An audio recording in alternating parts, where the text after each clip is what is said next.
Hey there, Blue Rockers. Welcome back to Blue Rock Talk with Connie Willis. It is a BigFoot Friday. Let's put our little Bigfoot guy up there. Here we go, here we go, here we go. And he's blue. You gotta like that, right? You gotta like that. Gotta like the blue Sasquatch. So tonight what we're doing is we're talking with Sasquatch Journey. We've just been having some technical difficulties. I hate that. I need an engineer. What I actually need is you need the corporate type apps out there that keep it going. Livestream, believe it or not, which is strange to me, but it's still kind of archaic, I guess, when it comes to the domestic ones. I even went to a presidential rally at one point, and I was so excited. Maybe some of you guys remember this. I was hoping to broadcast live from it, and they told me I could, and I kept trying the whole time it was having problems. And then someone said, oh no, we're the only ones here that can stream live from the rally, and we have a special Ethernet cord that is extremely powerful, not a regular one. And you start learning along the way, well, if you got this amount of money or this amount of money to pay for some of these bigger, more corporate type things that you never see unless you are in that situation. So, you kind of learn that it's still in the process of, working for everybody, because you still have to deal with all the competition around you. Even though I'm on the Ethernet, you still got to deal with my bandwidth, the other people's bandwidth that I'm talking to. And listen, I think live is the way to go, so I want to keep doing it to where we conquer this, because my big deal is that the live chat and the community that gets built on this, and that's the Blue Rockers. So I think it's a big deal, so I'm going to keep doing it. So I appreciate those of you that hang in there with me and say, man, she's going to conquer this. She's going to conquer this. And we will. So I am now waiting for Sasquatch Journey to call back in. You should be able to do that on that same link that I sent you before. So hopefully you can, and I'll be watching for you when you do. Okay, so I'm sure they've heard me on that. All right, so are we back? Is it good? Is it okay? Are we not buffering? Are all is good to go? I hope. It looks like it's good from my side, but it doesn't mean anything. It doesn't mean a word, apparently. Okay, hit that like button while you're here, everybody. Power spots are affected by the magnet. I gotta get you on Blue Rock Talk as well. They fire up and fire down. They're everywhere. One might be in your garden or home. Yep. I agree. That's for sure. Well, hey there, Anita. Welcome to Blue Rock Talk. It's BigFoot Friday. Not only that, but even my phone. This phone here, okay, the modem's 2 feet away. I don't hear this thing go off right here when I'm working at my desk and stuff. It's just, I don't get it. So I got to put it like in some other room, and I may hear it, depending on what I'm doing. Maybe I'll hear. I just try to avoid it at all costs. So anyway, I think we're back. Okay, looks good from your side. So do you hear things as well? Hit that like button, please. Those of you just joining us, Crypto Connie Tuesdays. That is with Stan Larimer, the man, the godfather of BitShares, talking about cryptocurrencies in layman's terms and the BitShares dynasty. Coming soon, Wasted Wednesdays, a serious look at the cannabis industry, as well as Swellness Wednesdays. Yep, swellness. Everybody says Wellness Wednesdays, right? Everybody says that. So I'm not into the, saying the Wellness Wednesdays like everybody else. So I kind of go back to the old Leave It to Beaver days and the old black and white home shows when everybody said swell. So I thought, Swellness Wednesdays. And at the end of the show or the beginning of the show, we can say, I feel swell, just to have some fun.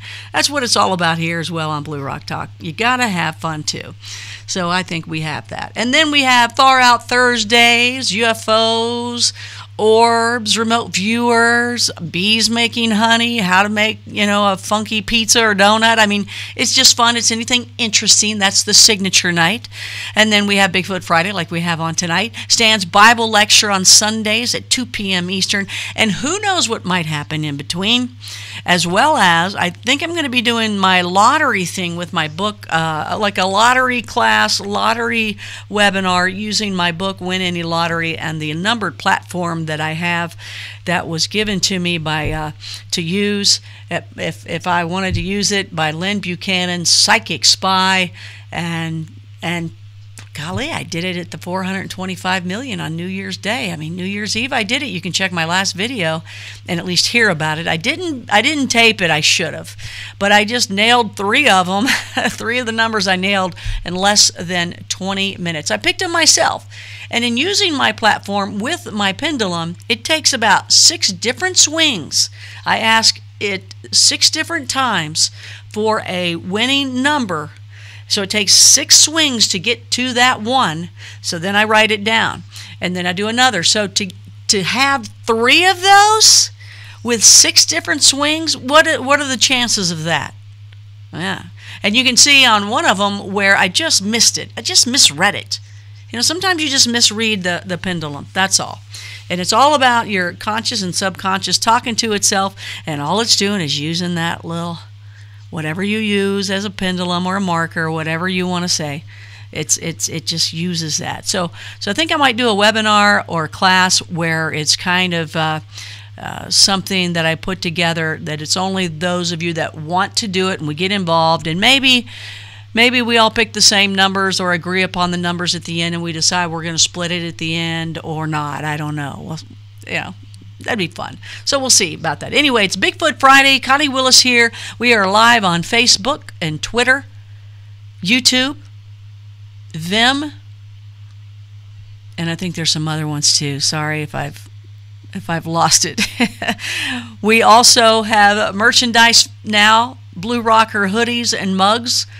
Look in the description box below, and if you would like to support Blue Rock Talk, you can do it in crypto or you can do it on my Patreon account as well. Those links are down below too. And if you want to go and check out some of the new books that some of my Blue Rockers here in the live chat have just added to my Amazon shop, go check it out. These are great books. They're also some of the equipment that I use and some of the really neat things that you might want on your Bigfooting adventure or some of the other adventures you might go on. All right, let's go back over into the live chat just to make sure everything's okay before we bring back on my little group here. Let's see, I think I got them even. I'll let them look on here too. Sasquatch Journey. You guys can see. Oh, I'm going to have to fix it a little bit here.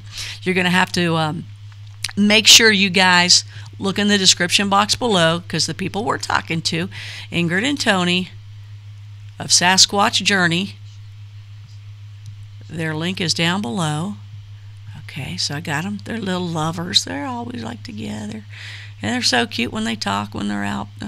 When they're out Bigfooting. When you watch their videos, it's really cool because you'll hear them. Like Tony does all the talking, and then you'll hear a little chuckle or a little sentence or something out of Ingrid, and it just fits in perfectly. She just gives what he needs at the time, and moves on, gives him all the support in few words, but a ton of support. I got to learn from that. I like that. She's powerful with just a few words. I don't know if you know that, Ingrid, but that's the case. I'll bring you guys up in about 2 seconds here. Here we go. Let me bring you on. Let's see, Ingrid and Tony. Almost there. I gotta edit you up here a little bit. I gotta crop you all. So don't move, don't get up. Y'all look comfortable as it is anyway. Crop you guys in here.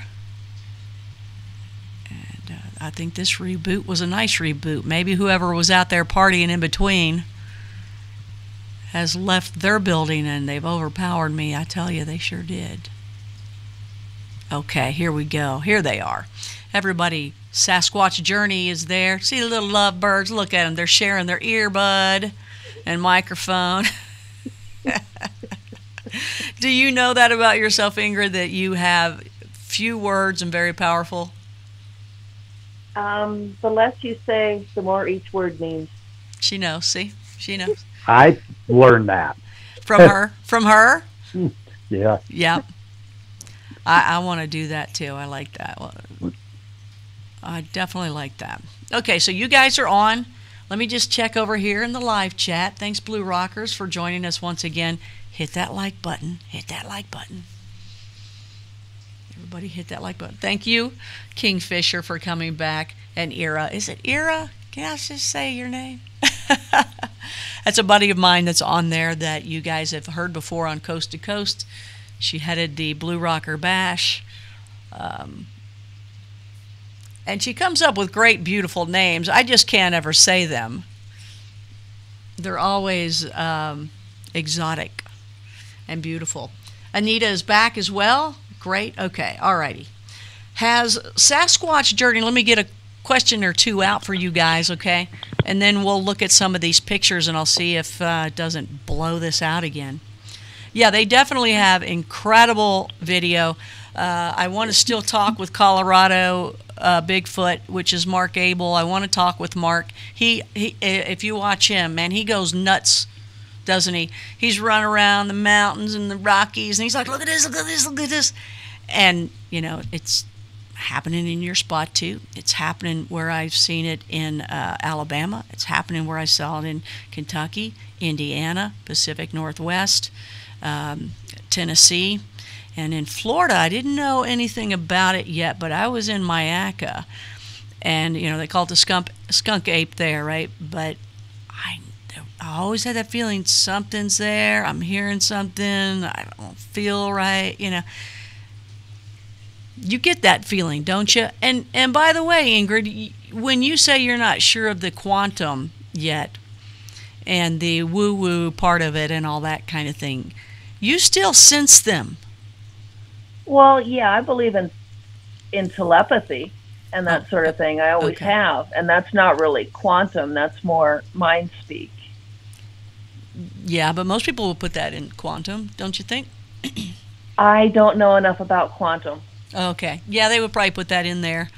But, you know, you sense things as well. So, yeah, but I get what you're saying. I get what you're saying. I mean, I've been around telepathy my entire life. That's just a part of, it's just always been there for me. And so it's not unusual. You know, it doesn't seem unusual for me to have any kind of connection with them. And what is the connection to it's not unusual? Anybody, please. Dun, dun, dun, dun, dun, dun, dun, dun, dun, dun, dun. Come on, 2 minutes and 11 seconds long. Who sang it? Who sang it? I have absolutely Tom no Jones. Not unusual. Okay. Sorry, I thought you guys might get that one. Okay. I never know who sings the song. Okay. She's not a music person. Too many years in radio. I'm sorry. In music radio and talk radio. If you want to talk Partridge Family or the Monkees. Oh, no. Well, we also have in the house Mike Crow, who is also Myth Chaser. He's with us right now, and we want to say hi to him. Make sure that you check him out, Myth Chasers, on Facebook, and I know he's got a YouTube channel out there. Hasn't been doing much, but he's out there too.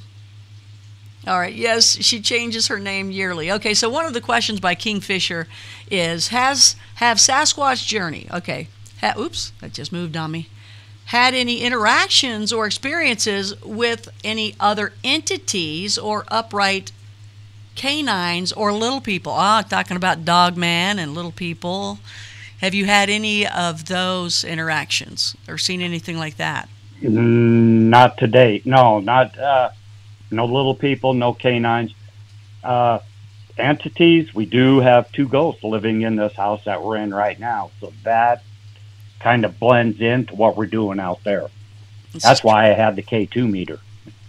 Yeah, that was interesting. He took the K2 meter, and you did get one hit under the cathedral, right? Just a brief hit as soon as we walked in.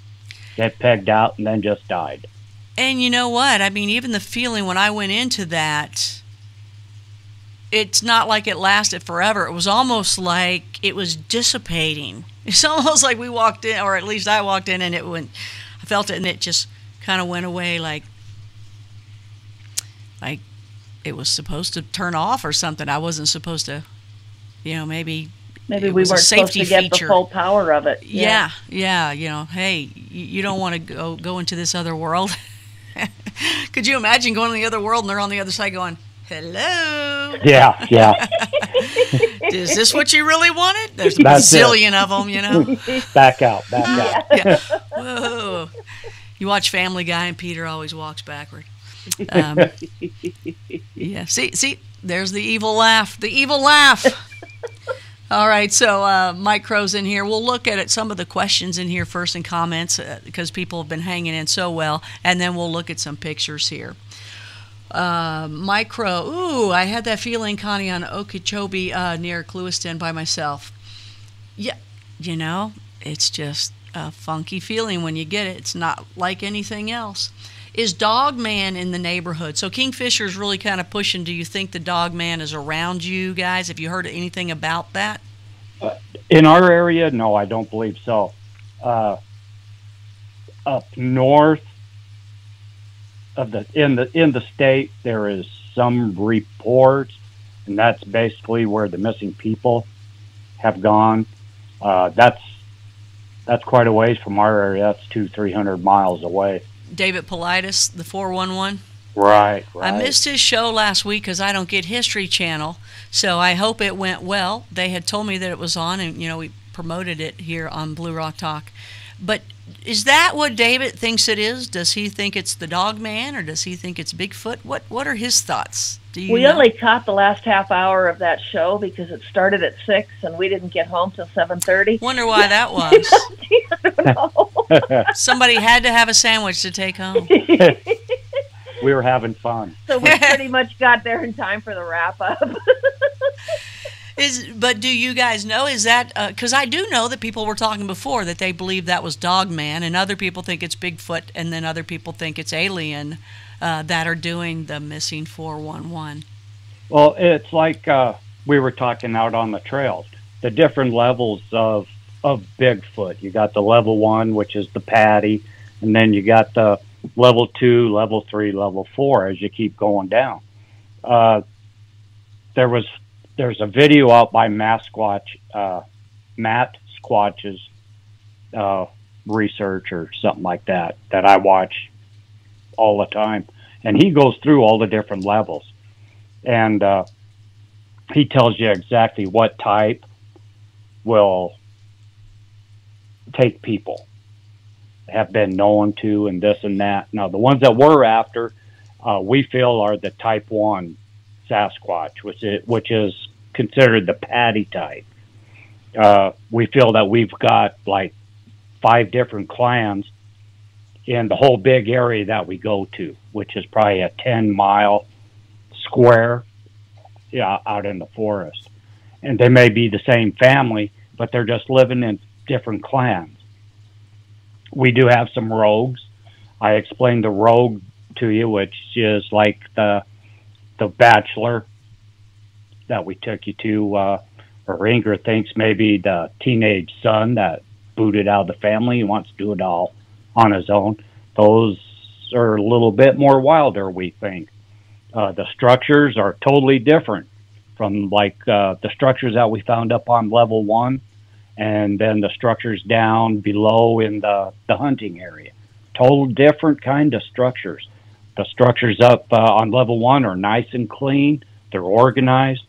And then the structures down below in the rogue area is like a gym locker room on a football team. And you can actually tell the different types of Sasquatch, in our opinion, just by looking at the type of structure and the surrounding areas. Or it could just be an indication of the different uses of each area. Right. That's true. I think there's so many out there, you know, there's good and there's bad. Yeah. Just like in humans, you know. Yeah. You got the aliens. Is there good aliens, bad aliens? And it goes on. And there's like a funny laugh of Ingrid's and then an evil one. I've seen them all, heard them all. You've heard them all. You're like, they're goofy, they're goofy. No, and it's still, even though it's a little more of a just kind of it's actually very charming on her. It's great. It's funny. They're great to be out with, and they're a lot of fun for sure. Thank you. You're welcome. Thank you. Thank you. I had a great time. So I think they're talking about, they're going back to the 411. I think he alluded to it in his new show, but he really doesn't know, so he's careful not to. The secrets to protect themselves. Perhaps we will never know. But we do know these things do exist. Yes. So, again, that's where I think it's good to connect all the dots of how they're all connected. And like you guys have a couple entities in your home, you start noticing the things there that connect when you go back out into the woods. And by the way, I think spirits, ghosts, actually can go with you anywhere they want to. I think they attach onto you and do whatever they want to do and hang out with you and maybe leave a house they've been in forever and travel on with you. And nowadays, of course, people feel that about the Bigfoot. And I've always kind of thought it's nice to go out into the woods. There they are. Then you can leave the woods. But some people, a lot of people talk about how they come home with them. Have you guys had that experience? Tony did. Yeah. As a matter of fact, and I when we were talking with Ron Moorhead, I asked him about that. We had gotten into a really bad area, and down by where we took you, and it was. We didn't take you into that area. We didn't take you up there. that was creepy. Yeah, it was up on top of that hill, clear in the back, and we got corralled in. And after we got in there, we couldn't remember how we got out, and we couldn't find our way out of this one spot. There was trees it was a big triangle, and they were walled up up to five trees high, and we could not remember how we got in there. And we ended up having to climb out of there, and we got out of that area pretty quick because both of us kind of got a bad feeling. Yeah. So then, about 4 days later, I'm at home and I'm getting ready for work, and all of a sudden I just get a weird feeling in my head, and a voice come to me that told me, "Do not go back in there. That is not a good place." And then I came out of it, and Ingrid and I talked about it, and it is mind speak. And we're, 150 miles away from that spot today. Wow. And, yeah, Ron says that it's indefinite. It doesn't matter where you go. Right. He thinks that they can contact you anytime, any place. Yeah, there's even people that have that same, gift to be able to talk to others from afar, heal people from afar. We got people in the live chat right now that can do that. And that's a gift that we know that humans have. Imagine, these, I just think they're highly advanced and they know how to do something. Time and space means nothing. That's, again, where portals come in, right? And interdimensional come in. So I do think, you could touch one, but I do think that they can they utilize something that we haven't been able to utilize. I sure would like to know what it is, but I don't want to go on the other side and see a whole bunch of them going, hello. That would be like this Twilight Zone thing. Oh, my gosh, pull me back, pull me back. So I'm going to try to pull up this video and see if, since we're on a whole new show here. It's BigFoot Friday on Blue Rock Talk with Connie Willis and Sasquatch Journey. You can check out their YouTube channel. The link is down below. So let's try this one. I think this is the one where we found the footprints. If you guys remember, was that clip 5 minutes long? 508? Yeah, pretty much about that. 508, okay.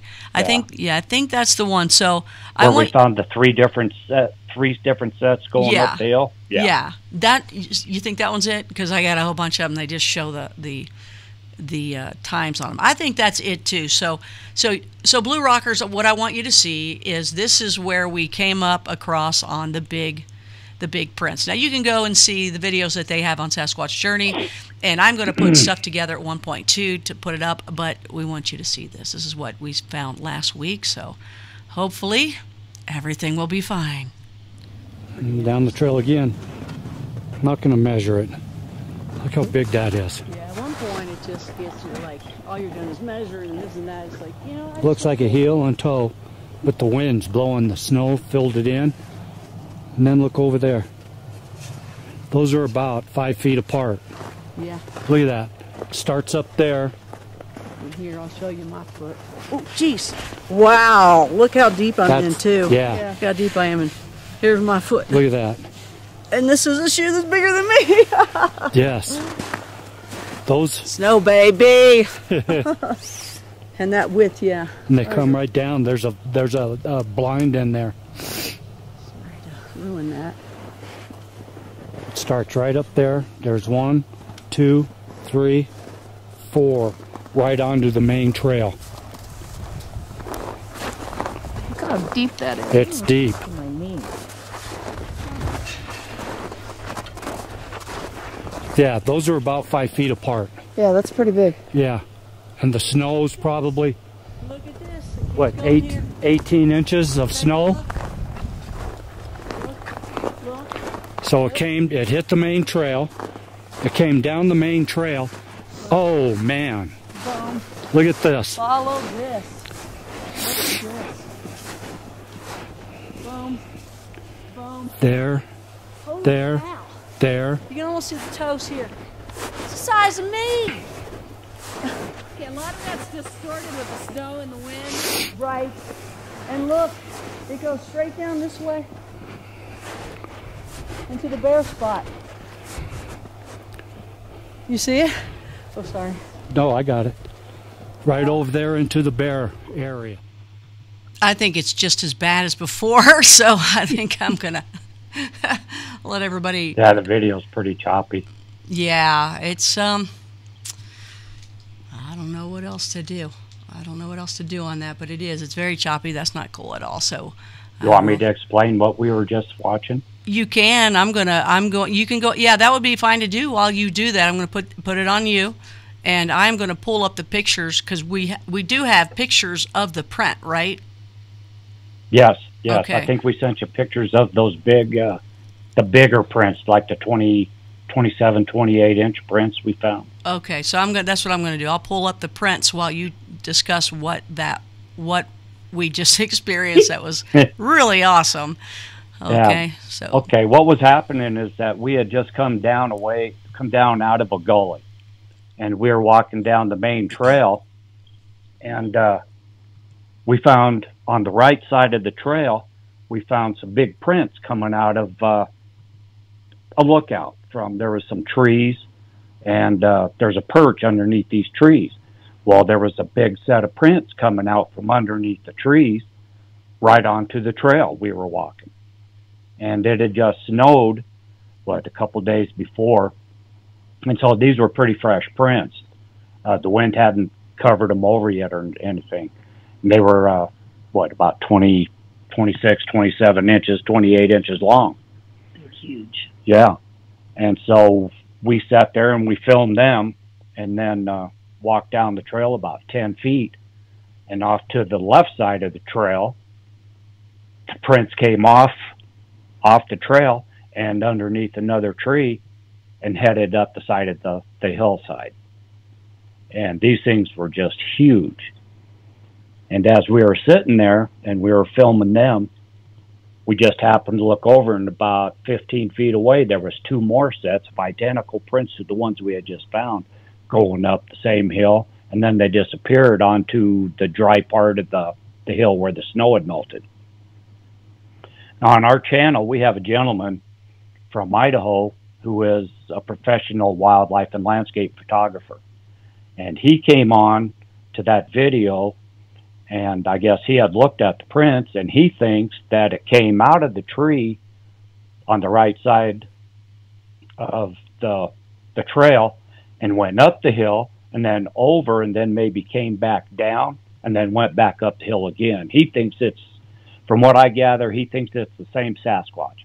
Just went up the hill, came down, and then went back up the hill, and that's why we see 3 different trackways. But when they were like 5 to 6 feet apart and they were in a direct line, and like I said, they were a little distorted from the weather, but I figured they were anywhere from 27 to maybe even, like Connie said at the time, 30 inches long. And they were just huge. And what was funny about the whole thing is the hill that the tracks disappeared over is the same hill where about a half an hour earlier we were here, and Ingrid heard a whoop, and I heard some voices, like maybe jargon or something. And who knows? Could have been. That's where Connie went kayaking in the snow, by the way. I know. Which is captured very wonderfully on our channel. Kayaking for Bigfoot with Connie. I saw that. That was excellent, by the way. Let me pull us both up here. So what I'm going to do is, yeah, that was great. What a flow. That's a forever moment. So I'm glad we got it, actually, right? That was. They came out from one side of the trail, and then you see them on the other side of the trail. And then the way they just disappeared up the side of the hill. That was amazing to me. And how old do you think those prints were? I'll bet you they were maybe the day before. Because the other prints that we found on the other side of that hill, that mountain, the 21 inches, those were a little older because the snow had been melted away a little bit. And, of course, the snow was deeper on these bigger prints. It was 18 inches at least, 15. They were up to your knees at least, Connie, weren't they? Yeah. So I'll bet you they either the day before or that morning. Yeah, because they were so big. I mean, they were just so big. There was nothing else that could be. Now, just so you guys know, too, as we were, we were looking at everything. Is this something? Is this something? It was so funny at one point. We're on the path. I just think this is hilarious. And we saw this little drag.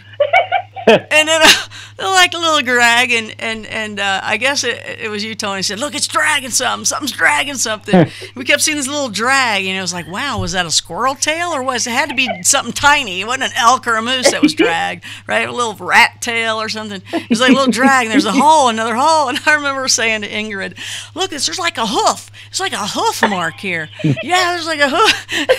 And then it was like, we had our walking sticks, and I was like, my stick, and it was, wait a minute, these are walking sticks. And Ingrid goes, those are those ski poles. Debunked. We figured it out. We try to do that with everything that we find. We try to debunk it was so it funny. all. It was so funny. That was good. That was good. That was a fun day. It was. All right, so I'm going to put pictures up. I'm going to have you discuss them. Okay, so let's hope that this will be good. Okay, yeah, this should be really good. It should make up for all the problems. It shouldn't take up too much bandwidth. Some of these are just beautiful pictures, and so I'm going to let you describe them. I'm going to make sure I can hear your voice say something to me. That is a field. There you go. Okay, somewhere I can hear in you. Colorado. Okay, but that's our day. It's a beautiful blue, sunny day. It's gorgeous. What was the temperature at that point? I think it was in the mid-30s. Yeah, that was about 34 degrees, I think it said. Yeah. Okay. A gorgeous area. And basically, just to let you see there, is these are just normal areas. People go, they camp, they drive by, a little lover's lane, whatever people would do. Just, it's nothing eerie. It's beautiful. And you can't see a single structure through the tree line right there. We've tried. We can't see anything. Sorry, I'm pulling up the next one here. And I'll let you describe these. Oh, is that the... That's the rock cabin. Oh, that's what we call the rock cabin. Earlier this summer, it was much more together, but it looks like it was collapsed. It's just structure built around that big, I think is that a granite or a quartz rock? It looks like a big granite rock. It's just around a big granite rock. I find it intriguing just because of the way they use the rock. I'm sad that it kind of, collapsed, but they might rebuild it next year. Who knows? It's just amazing how it's just intricate, even. Yeah. I've got a lot of pictures of it from the back from last fall that are really, I just love that spot. Do you think this is still used or it's old? It's hard to say. I'm almost thinking that maybe Junior uses it to practice on. So you guys have a grandma, grandpa, mother, and kid? And a kids. juvie, yeah. Yeah, that's what we think. We've actually got 2 mothers and 2 juvies. They're just on different sides of the mountain, probably about 2 miles apart from each other. If you're just now joining us, you're watching Blue Rock Talk with Connie Willis. This is BigFoot Friday, talking with Sasquatch Journey, who took me out last week. These are the pictures that we got. We showed some video earlier, but we're doing a lot better bandwidth-wise with the pictures. These are their hotspot. It's in an undisclosed area in the Rockies. Yeah, go try to find that. Ha! Sticks in the woods. They're everywhere, though. Yeah. That's just a shot through the woods, kind of to show how hard it is to see anything. And to show you how beautiful it is. It really is gorgeous.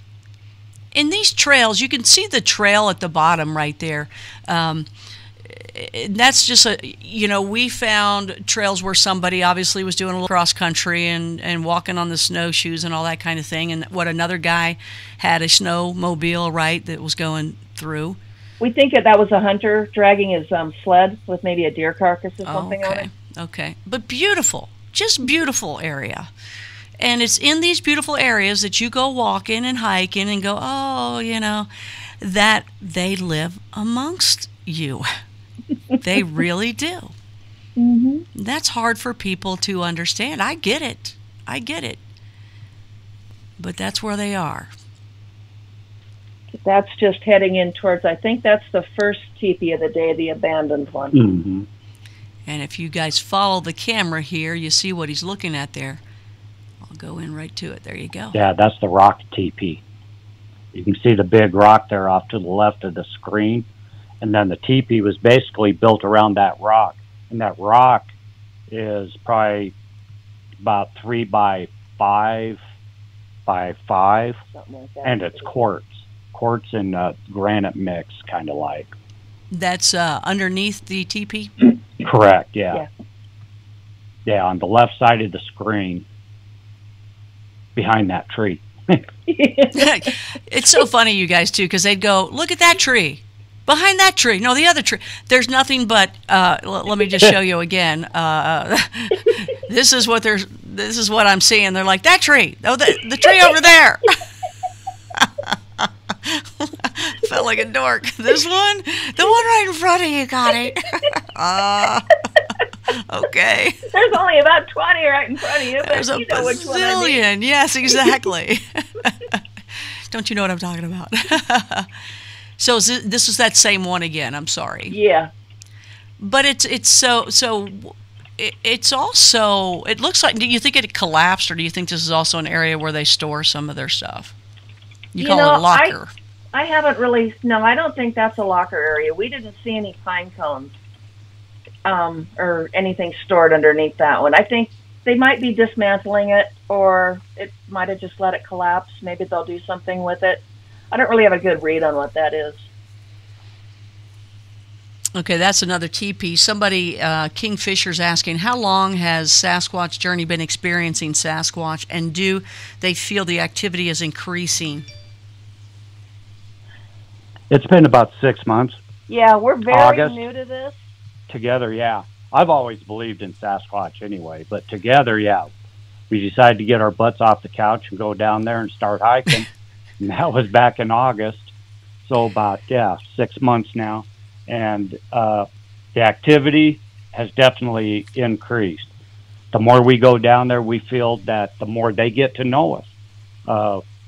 Especially there at our gifting site, we feel that we've got a relationship started with them now, and they recognize us, we feel, when we go back there. And in different areas, yeah, it's definitely increased since we started now. But that area is the one I get the most mind speak from, where I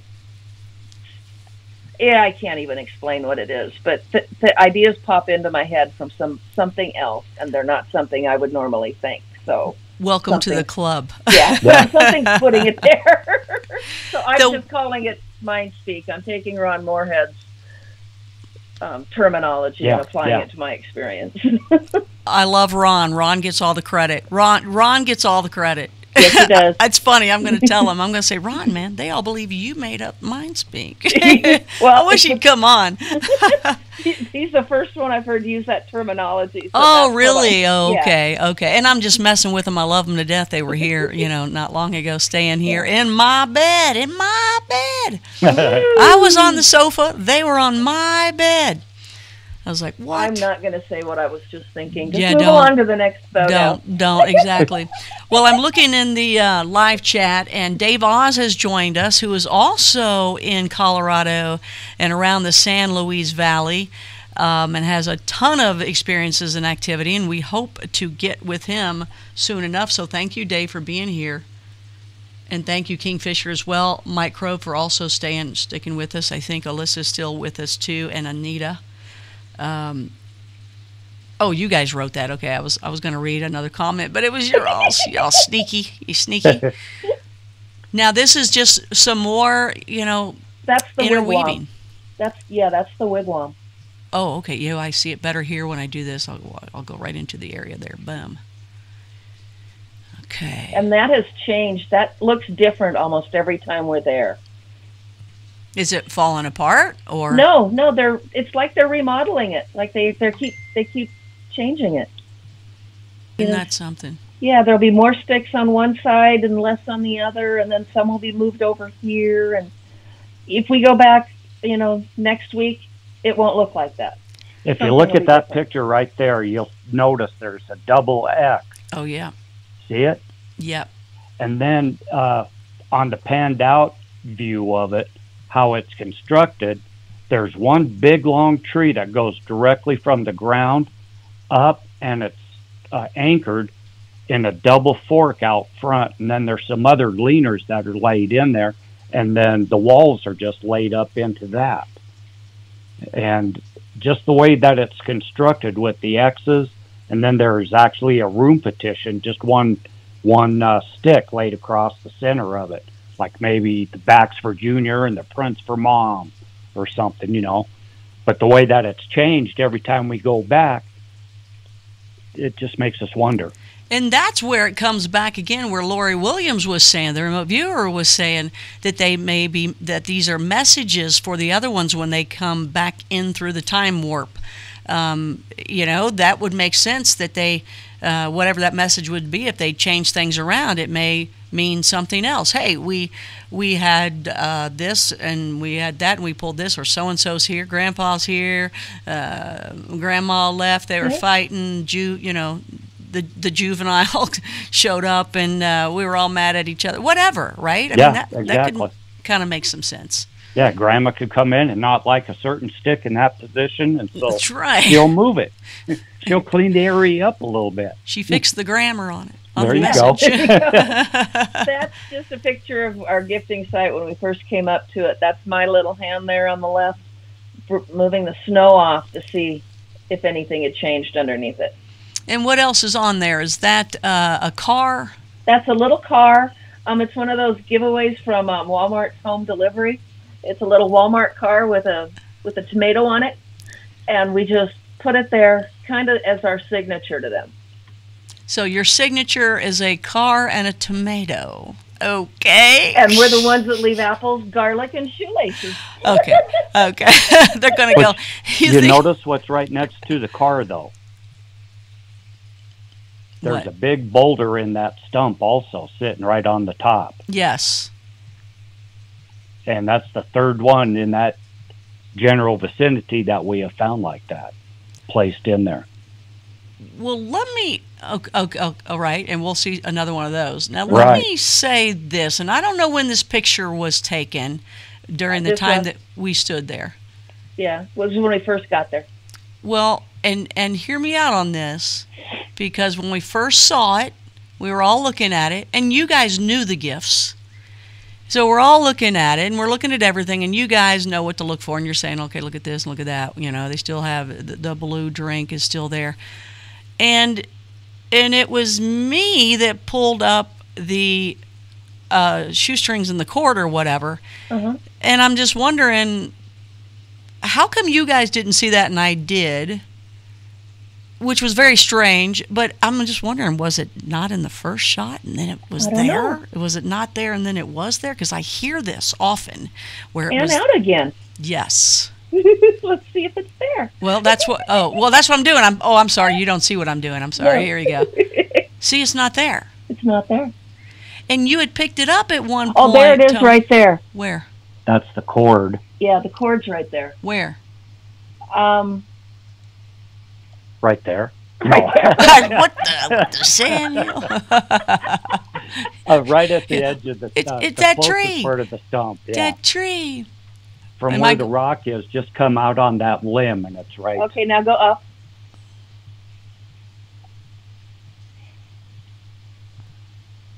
There, you went by it. Now down just a little bit. I went by it? You went right by it. Oh, I see it. I see it. There it is, right there. Oh, my gosh. Okay, That's the bootlace. That's why we didn't see it. Yeah. Here it is, everybody. Here it is. Yeah. Yeah. Man, holy cow, that's why. Yeah. And that's the second time that those have disappeared from where we left them. The last time that they were taken away completely for 2 months? Yeah. And then we went back and we left them in September, I think, when it was nice and sunny and dry, and they were gone. They were completely gone. We left 3 bootlaces and that piece of nylon rope, and all 4 were gone.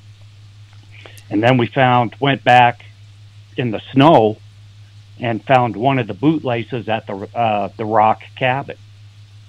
And then we got up to this gifting site and found another bootlace and the cord.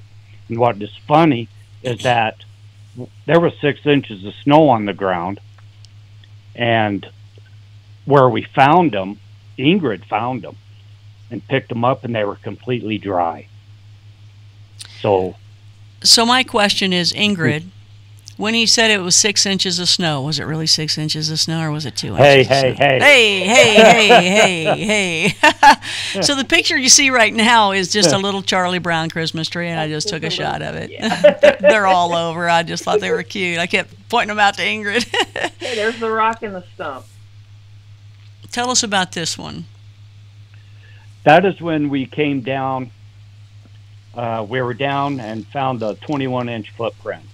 And then we went up and around. After we got done there, we found that rogue wallow. For the area I was called to. And then we found the rogue wallow, and that was just off to the right of the trail. This is all in a brand new area we've never been before. And this is something that, I mean, that just doesn't fall there. It looks like it's been propped up. Right. In fact, some of those even branches there just look propped up. I wonder if they pulled that one down and then hooked the other to where, because look, it's almost like the one on the right, on the bottom of the right, was broken, because that looks like the same wood that it's sitting under. I may be wrong, I don't know, but let's just say they broke it and pushed it down, then they laid it on there. There's also, on the left, that branch is like stuck into the other branch, almost like a support there. Yep. And it's stuck in it. It's pushed in it, interlocking. And just balanced right on the top of all 3 of those things. Yeah, it's just sitting there. Look at that, right there, how it's pushed into it. Yeah. Yeah, that stick that comes out from underneath the rock is not part of the branch that's upright. It is actually stuck into that stick. Look at that. I know, that's amazing. That's, that's It's crazy. This is the wind. I don't know how that happens. If anybody thinks a person did it, explain to me what they were doing. Why? Yeah, why too? They'd be like, they had nothing else in the world to do, for sure. So this is one of, I can't remember what you called this. I think that was the Dark Wallow. Yeah. Because usually when most of the structures we've seen in that area, the trees or the branches and stuff have all the little stuff cleaned off of them. You know, it would be just a straight totem, but this has still got all the branches and stuff on it. And if you notice, it's the big end up. So that's like a dirty area, a dark area. Yeah, the big end is up. The part that's supposed to be in the ground is clear up into the air. And the top of the tree is down at the bottom by the ground. Yeah, look at how the branches are, how they naturally want to go. Is that what you're talking about? Yeah. Yeah. Yeah, if you follow that up a little bit, you'll find the end of that tree, and that is basically where it was snapped off at the ground. See it up there inside the other tree? Mm-hmm. I see, okay. And then down below. Yeah. Yeah, it goes right into that witchy area there, and that's the top of the tree. And then if you keep looking, you can see a bunch of other broken off branches that were just laid in there to make like a lookout, a seat, a perch. That's just another shot of the rock. It's just another rock. I got a rock. A rock. It's the Charlie Brown show. Yeah. I got a rock. Yeah, now see, in that picture there, look at all the broken boughs and stuff that are just laid in there. And inside of that was completely hollowed out. There was nothing in there. It was like a blind area for him to sit in and scope us. That's just the rock again there, and I basically took a picture because, I mean, you can't see it right now, but there's some other areas where there's some X's right next to it. Right Everything, next to it, it's all over the place. It's not, I've been to places where you see nothing, then I've been to places where you will see maybe one thing, and you'll go, all right, well, you try to make it. Yeah, maybe it could be, but your place is like, here. I actually put my camera away, you guys, because I just wanted to look and enjoy it and feel it and get the vibe and hope to get some mind speak, because I didn't want to just keep taking pictures and video. I wanted to enjoy it. And that's one of the tough things about going out and even having a channel. Sometimes you just want to put that thing away and just be in it. I mean, all the time you do. I do. Yeah, that's why I'm glad I'm not the one carrying the... Yeah, you're enjoying it. She's the one enjoying it. I just take a still every now and then. Yeah. This is all about the bark here. Talk about that. We have found, these are pine trees, and we have found to where we feel that or at least I do, Sasquatch peels the bark off the trees, scars them and stuff, and the sap starts seeping out, and the sap is an energy. It's a sugar. But investigating it more, pine bark is edible. It's not good in large quantities, but it has a lot of fiber in it, and clean them out, it can... and their digestive system is probably a little different than ours. They got to stay regular, Right. And it could be something with their teeth, too, kind of like we would brush our teeth kind of thing. That could be why you usually find a burnt piece of wood in one of their areas. Perhaps they chew on the charcoal to clean their teeth. Interesting. Kingfisher asked, have you guys heard Bigfoot making any noises? Yes. Connie even heard some noises down there that day. Yeah, we've heard whoops. What did I hear? You heard that, the Ric Flair woo. No, I didn't, but you said it. I didn't hear it. Oh, I thought you did. I thought you did hear that. I didn't hear anything. Okay. Tell people what the Ric Flair... Oh, and by the way, before you do that, I just want you to notice how high this stuff is up in the tree, because I was thinking, a deer did that, or an elk or a moose with their antlers, but that is really way up there. Yeah, that's about 12 to 18, between 12 and 18 feet high up in the air on that tree. And there's the tree. I'll show you that. Here we go. And that was a live tree. And a Ric Flair woo. If anybody watched wrestling back in the 80s and 90s, Ric Flair was the champion, and he always did a woo-woo that I'm not even going to try to imitate. It's so funny, the names and the labels you guys have. You know, everybody's got, when I go to their hotspots, they all got names for the people, the clan. They've all got, you know, stories behind it. And there's truly stories behind it. Well, the grandma, you know, is mad, and, you know, the kid, you know, ran off. And you know, there's stories. And we saw Turtle over here, you know. I know that's what they did with the turtle. You know, you hear all these neat stories, and then there's names like you guys have. There's the what is it? The lockers where the pine cones are stored. Pine cones are stored. And it was so funny when you were like, "Where the juvenile's not here? Maybe they're at grandma's and grandpa's." I'm like, "What? What are y'all still talking about? This tribe, this clan?" It sounded like family to you guys. Yeah, we know right where they're all at most of the time. I like the areas, too, where, you know, some of it is, like you say, is very witchy, and then others are very clean cut like this, and a little bit more sparse, but still together. I really liked those areas. I felt really, it was like nice and light. You know, when you get into those witchy-like areas, it's, ooh, a little dark, you know? Yeah. But like this, it's, oh, this is nice. It seems like just, you know, it's really nice, pleasant feeling. Yeah. We've gone into, well, down in the elk hunting grounds that we took you down and showed you the corrals and the fences and stuff. But the snow was really too deep to do justice to. Yeah, yes, there was. But like that seat that was built into those trees at the very beginning, and then down the hill some more. That's where I got hit with the snowball. And that can be kind of a spooky area. They call it, Colorado Bigfoot calls it witchy area. We call it hunting ground, because since we found the skeleton remains down there and stuff, big patch of hair.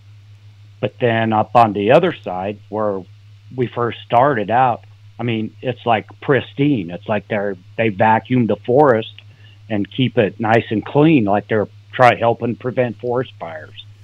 And you're just at ease up there more than down in the witchy areas.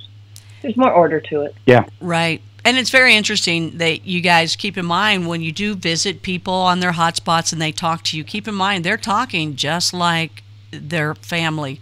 And that's one of the big things that I've noticed in the Bigfoot world is that it's all about relationships, and you are instantly in one, and it's just the way it is. I mean, and you go with them, and they're going, well, there's the lockers over there, and there's Grandma, Grandpa up there, and and there's the cabin and the rock cabin, and I'm just like, they're actually talking about this stuff, not, you know, something human that I'm thinking. So you really do have to listen and know what is being said. So what about this picture we're looking at?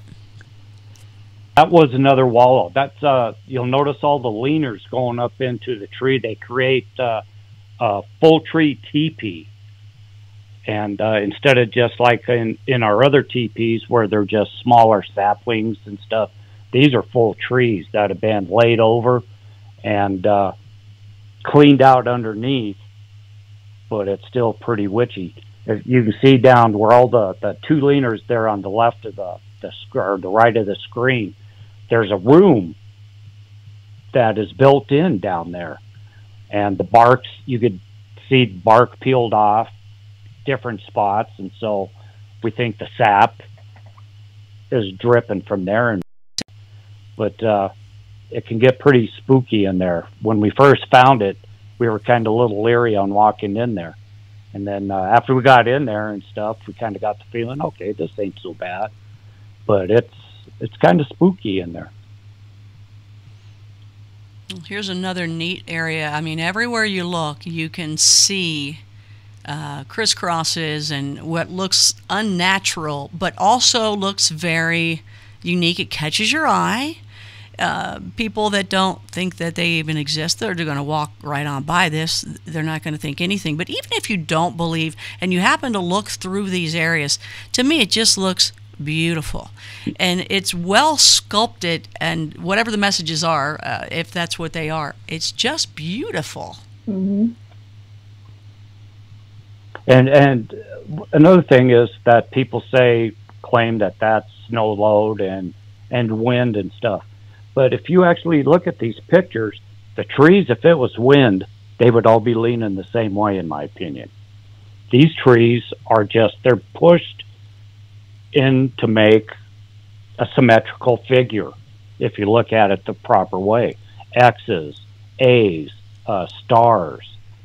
And there's almost all the time, there's one tree in there that's a fork at the top.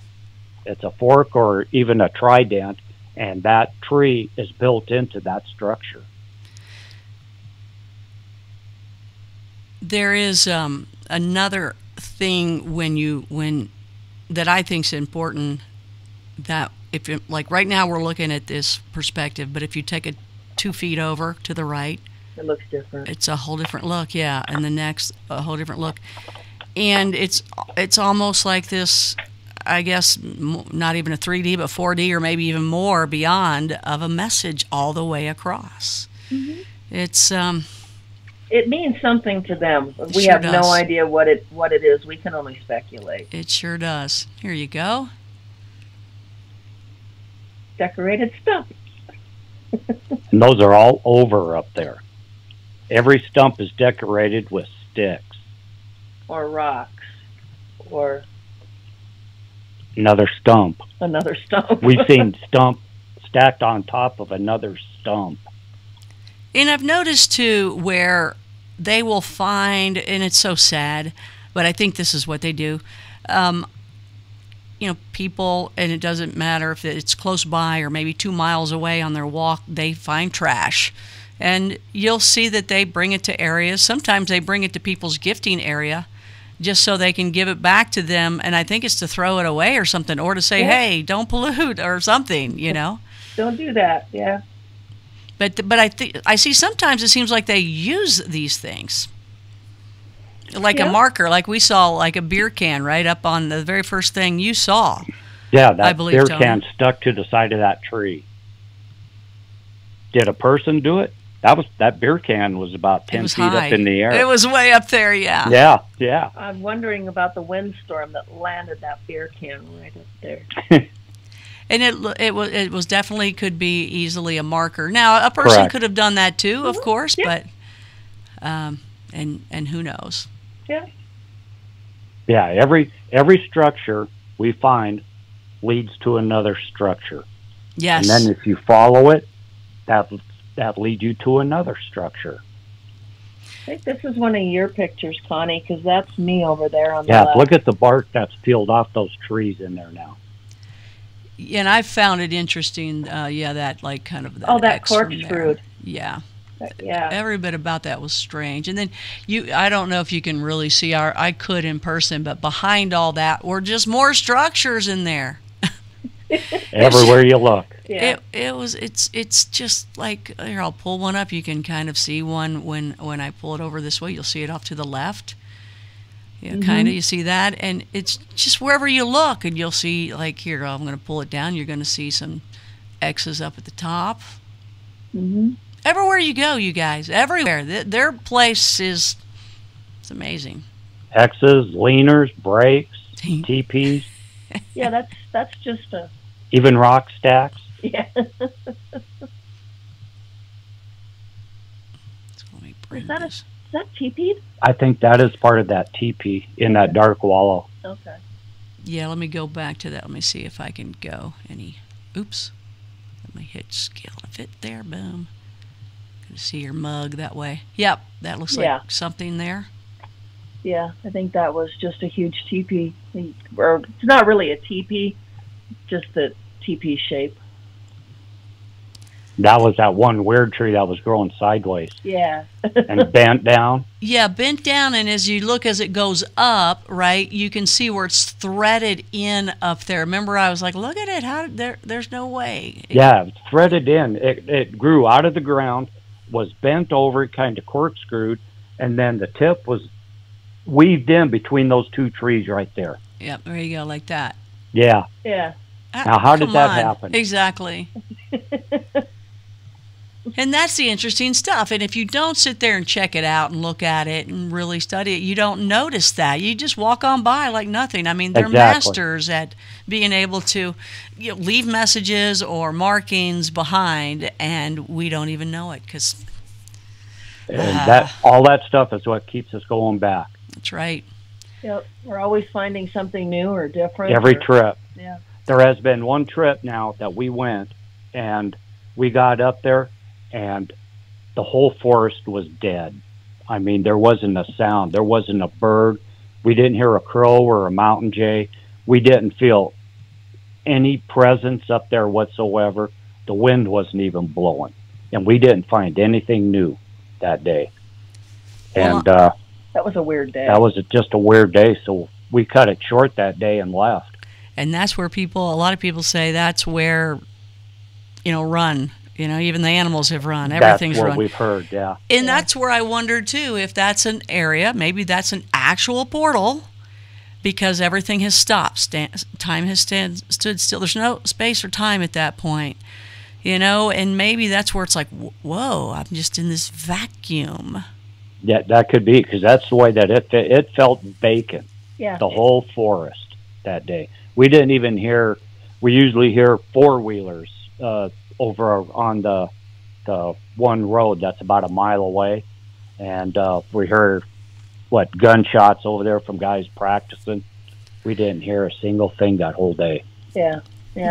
This picture here is like a Where's Waldo. Does anybody see it in this picture? And then I'm going to go close up on it. Does anybody see why this picture was taken? Usually they're big giant ones, but this is kind of just a little thinner. Mm-hmm. You see it there? There we go. Yeah. Well, yep. There you go. Yeah.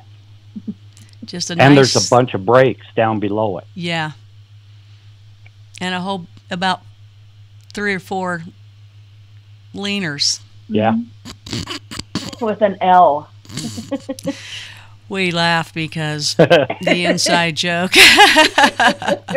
I think they've got the joke. The thing is, when you watch Sasquatch Journey's videos and you hear him say leaner all the time, the first time I heard it, I didn't know what he was saying. I didn't know he was saying leaners. There's a leaner over here and a big leaner over here, 2 big leaners over there, tiny leaner over there.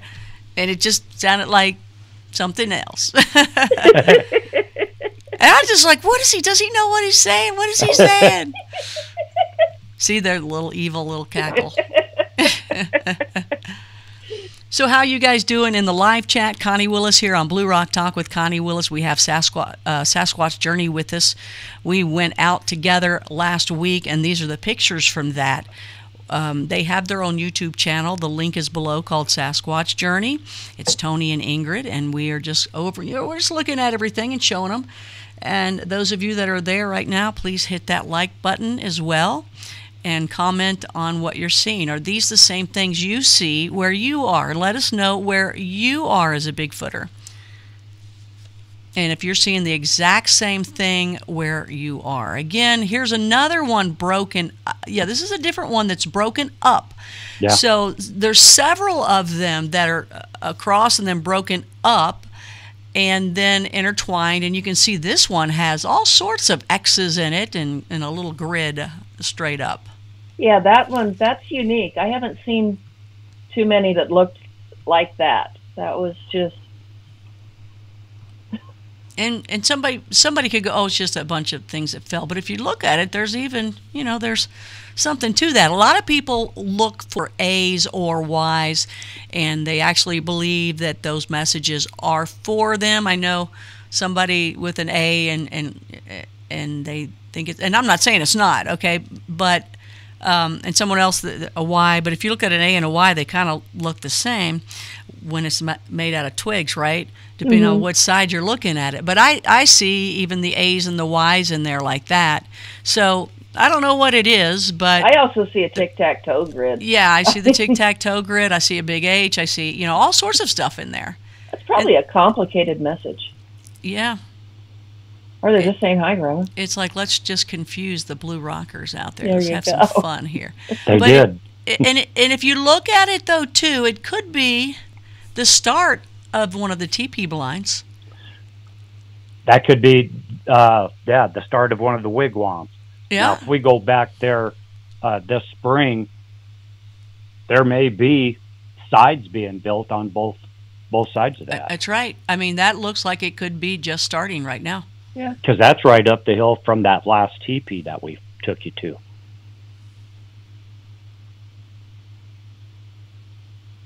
Now that I found that interesting there. I don't know why. It just seems like something. Don't know what, but it seems a little interesting to me. Mm-hmm. Love these things. Love them, love them, love them. Then you took a step and I took another picture. That was that tree that's in front of me there went up into a big X, if I remember right. Oh, gosh, I wish I had that. Oh, that's what you're looking up at then. Yeah. Okay. He was going, there's a leaner over there and a leaner over there. Yeah, this looks like a big mess up there where a lot of people don't look up. And a lot of times people say, hey, some of them are up in the trees looking down at you. To always look up. Yep. I see a big X. I do too. Yeah, I think that's the tree that was right in front of me. Okay. Because you were telling me, to your right. And I looked, and you said, your other right. And these, I think this is around the corral. Look at that grid. It looks like a grid, everybody. Yeah, sort of a power grid. Yeah, you know, what is it, the ley lines, or maybe this, just, who knows what that could be, but does it fall symmetrically like that in the woods? Well, you got two root balls almost touching each other. And both of them are off the ground. Of course, you can see the one there laying on top of the other tree, but don't see anything underneath the one on to the right. And that tree touched another tree. I said this every week. This tree touches that tree touches another tree, and it goes on. And it's been theorized that is a power grid in there.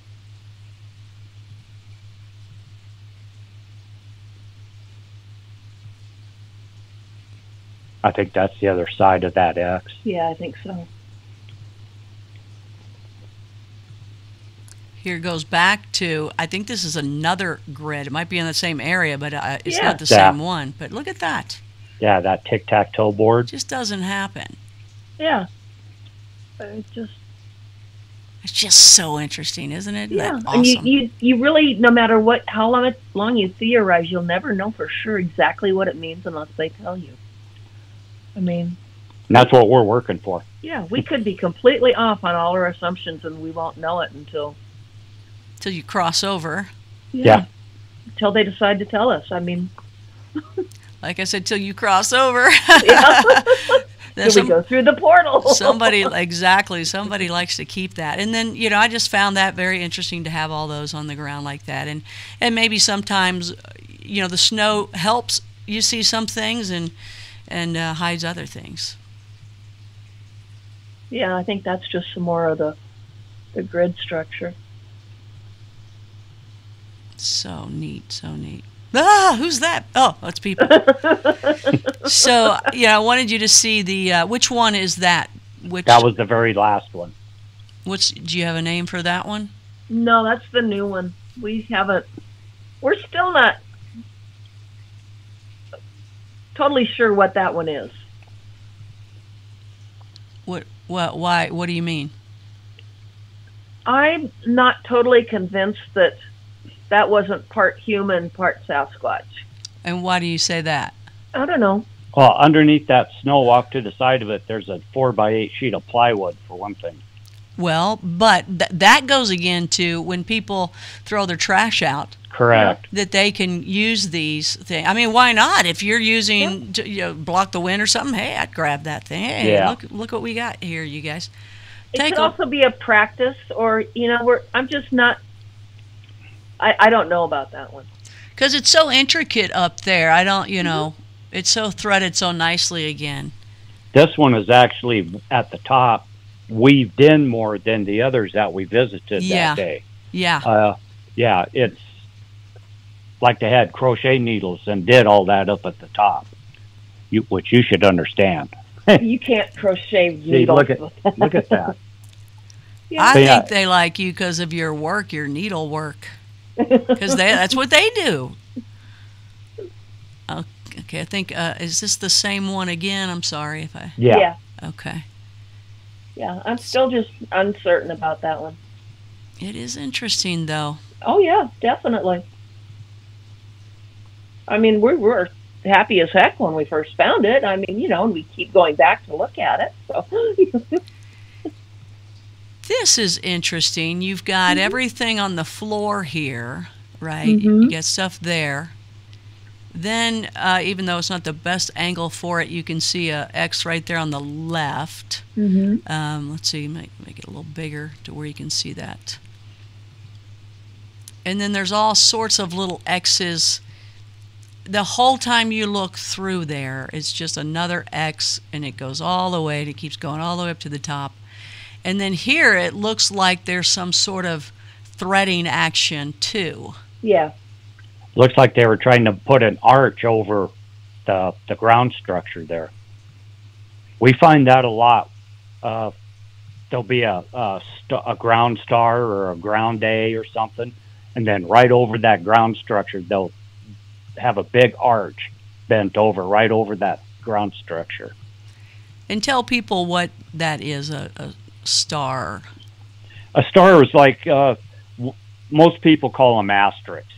And we call them stars because that's the first thing that popped into our heads. Yeah, an X is 2 pieces of wood. A star would have a third piece crossed in there somewhere. Yeah, even up to 5 pieces, and they're all crossed right in the center.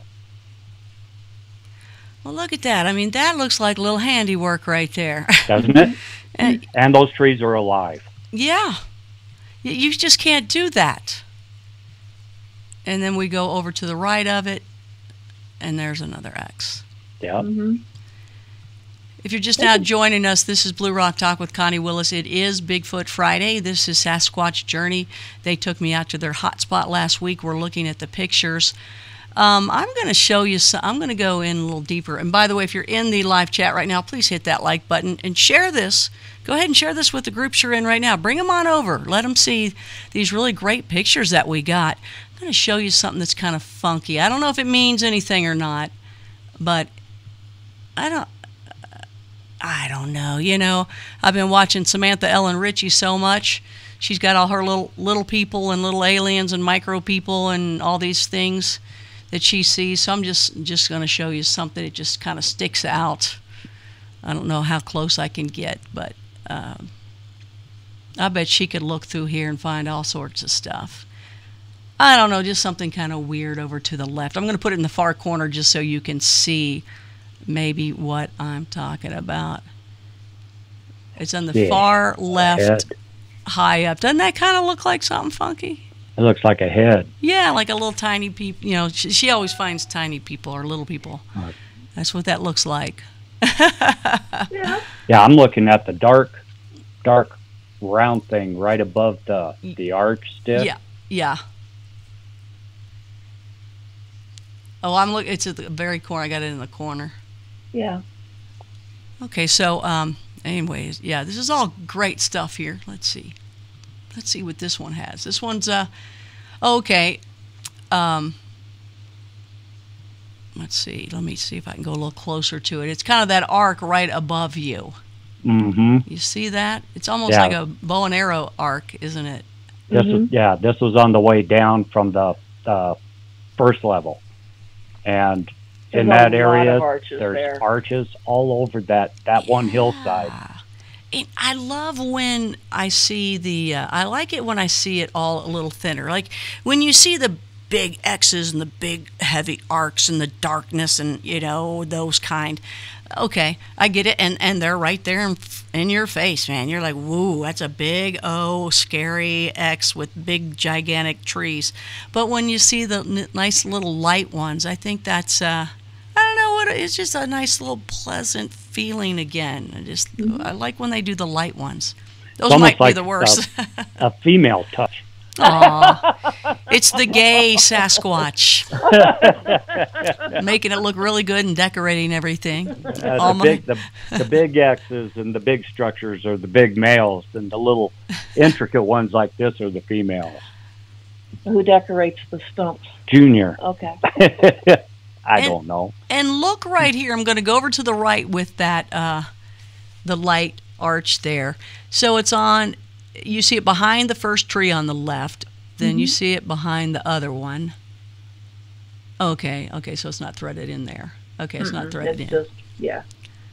But, man, it's like, how is it tied into where it stays that way? We have found them to where they'll come up from the ground, and they go up, and they're threaded in between trees that may be a couple inches apart. And they'll put them right in between those trees, and then bend it down to the ground, and they'll tuck the end underneath another log. Yeah, it's amazing. It's just and amazing. You can always see the tuck on them. So here's more a grid here, another grid.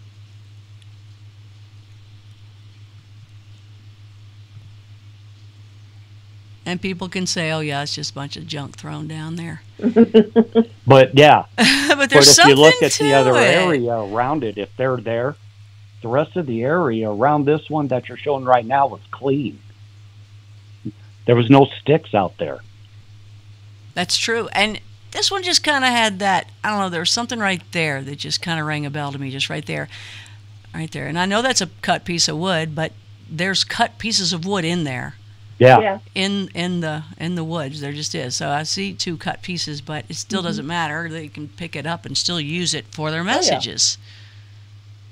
Well, there's also campgrounds about, a mile away from there.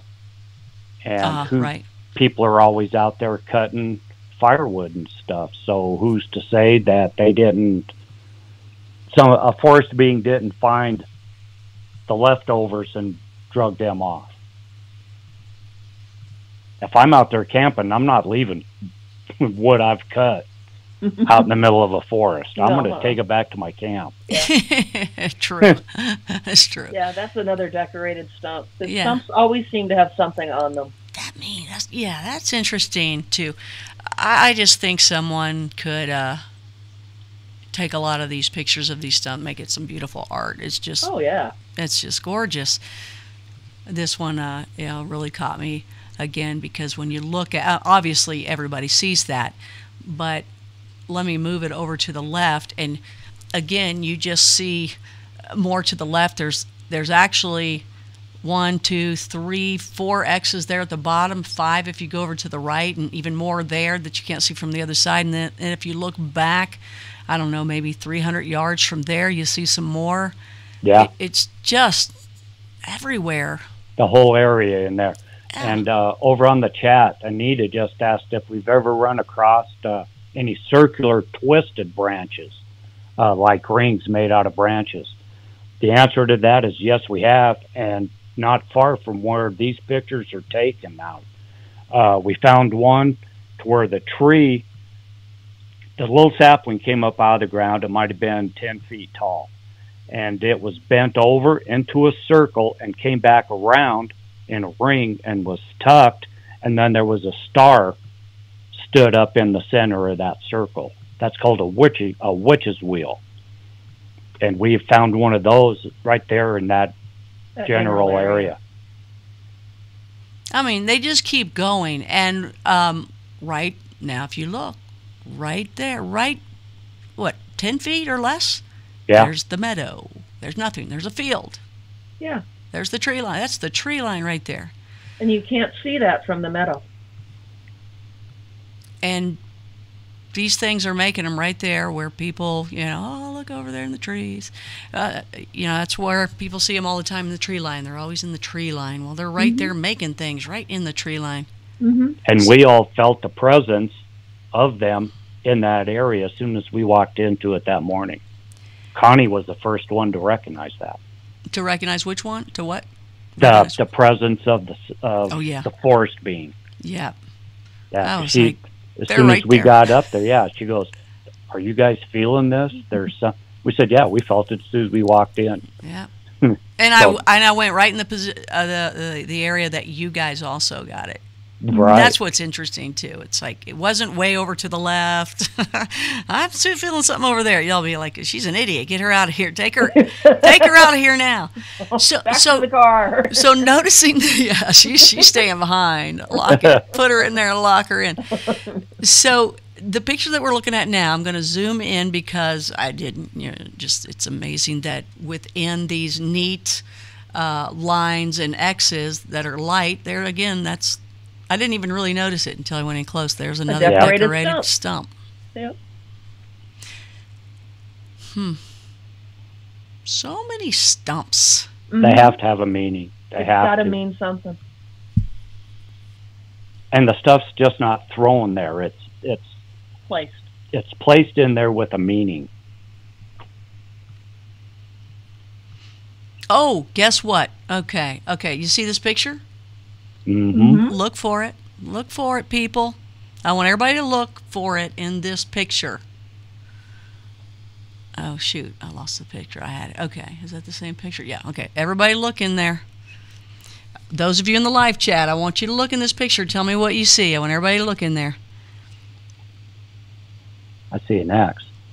Oh, yeah. Yeah. I'll tell you when you find it. Look in there. And I'll go close up in a minute here. So Cryptid 559 in the live chat says, Bigfoots are on the valley floor here in the Central Valley, California. They are following the river down from the mountains. Where is the Central Valley, California? Let me know what the biggest city is by that, Cryptid 559. So nobody sees that picture yet. I'm gonna wait. I got to give you because you're gonna be like, oh. Well, I know that's not where the Bigfoot potty is, so I got to rule that out. And the funny thing is, right, I mean, everybody's in these woods hoping to see one, and you're, vigilant about seeing things and being vigilant about what you do see. But, so that's why I'm going to let everybody look at this a little longer and see what they see.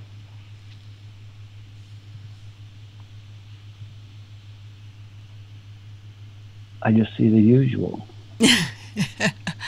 Now I got to find it. I've been deleting a cut. Yeah, okay, I got it. Okay, you ready? You want me to go in? Okay, I'm going to go in a little further, and then, y'all tell me. Well, let's see. I don't want to go in too far where it's like, come on. Okay, here okay, let's go over here. We'll do it like this. Okay, ready? Here you go. Where's the Waldo in this shot that when you see it, you'll know what I'm pinpointing. Does anybody see it in the live chat? There's a star there. Dave, you see anything? Anita? Come on, you guys all have great eyes. Oh, I see it. Don't say anything. Okay. Don't say anything. Okay. Oh, you told her. Of course he did. No, yeah, I know. Y'all are so, that's so wonderful. I hope I get the same thing. That's so wonderful. I got to sleep with her. I know. You're like, here it is, baby. No, here, baby. Here it is. Happy it's next spouse, to the happy house. Yeah, that's right. He's like, it's next to the two wieners over here. The big one over here and the small one over here. It's so funny. So funny. You guys are going to go watch Sasquatch Journey, and you're going to hear him say, there's a wiener over here and another wiener over there, and you're just going to start laughing your head off. Okay, so I'm gonna go into it.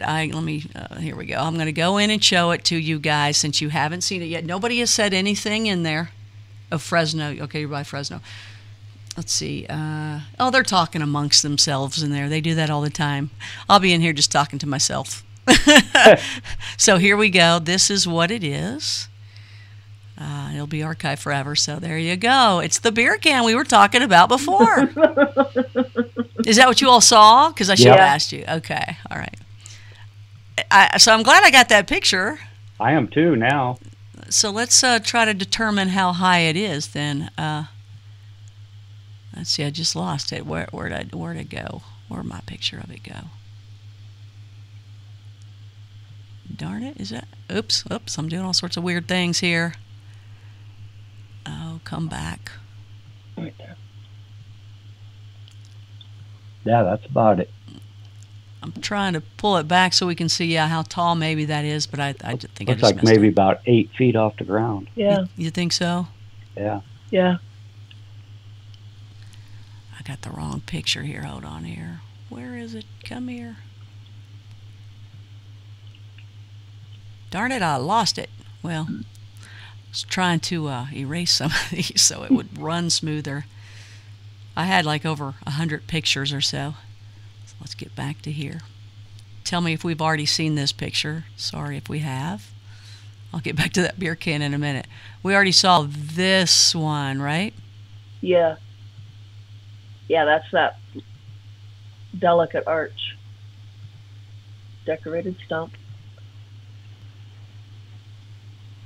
Have we seen that one? No, we haven't. Mm-mm. Okay, so here's the beer can one again. Okay. Here it is. Okay, so I'm going to try to just put it up so we can see, maybe get an idea. Does that kind of give you an idea of the height of it? It's on that one tree that's closest to us.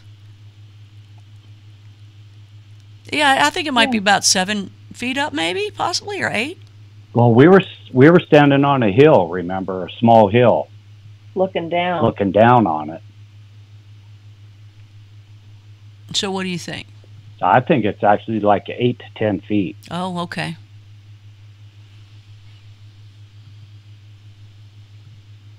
Yeah, that would be my guess.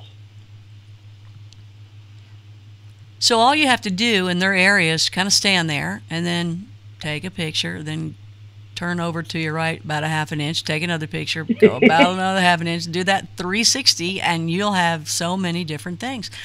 Look at all that within there. Just, I really like the thinner, intricate ones.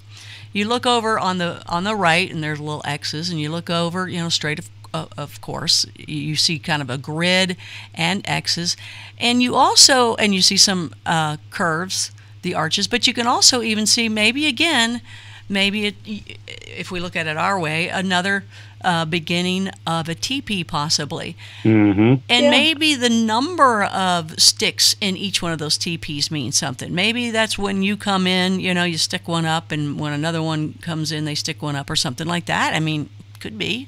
Yeah. Yeah, Callie on Colorado Forest Beings, has a theory that those teepees, he thinks each stick laid in there represents one being of the family. So every time a family member comes, they lay a stick up. So they're like rabbits. That's a lot. They're going to be taken over. I mean, there's just something about it. They're so highly advanced. They're so much stronger. They have all these abilities that they can do that's far above us. Exactly. So, they're not as dumb as people would think they are. Oh, they're not at all, right? No. And look at this. This is something you could even lay under. This could be, again, another structure type thing of they're continuing to build on it. Keep an eye on this next time you go. Yeah. But what if they're, I don't know. It's all theory, but they can easily take us over if they want. Oh, they could take us and throw us right up into that tree. And they don't. There's just something, I don't know what it is. Something is rotten in Denmark. So here we go off to the left. We have leaners, as Tony likes to say. Yeah, go ahead and describe what's over to the left there, Tony, so everybody will know how you say it. Those are leaners. He's going to be articulating that L for the rest of his life. Yeah, a bunch of wieners up there in that wood. It's like, oh my gosh, a sausage fest. Let's go. So if you look at this again, it's just a beautiful thing when you just look with your eye, not even going in close, and you just see amongst these sticks in the woods, as you guys say, and then you see the ones crossing over, and then you see the ones that, make the X's and the curved ones, and it's just art. It's just art. Yeah. What we've learned is when we started this, you have to go into it with an open mind.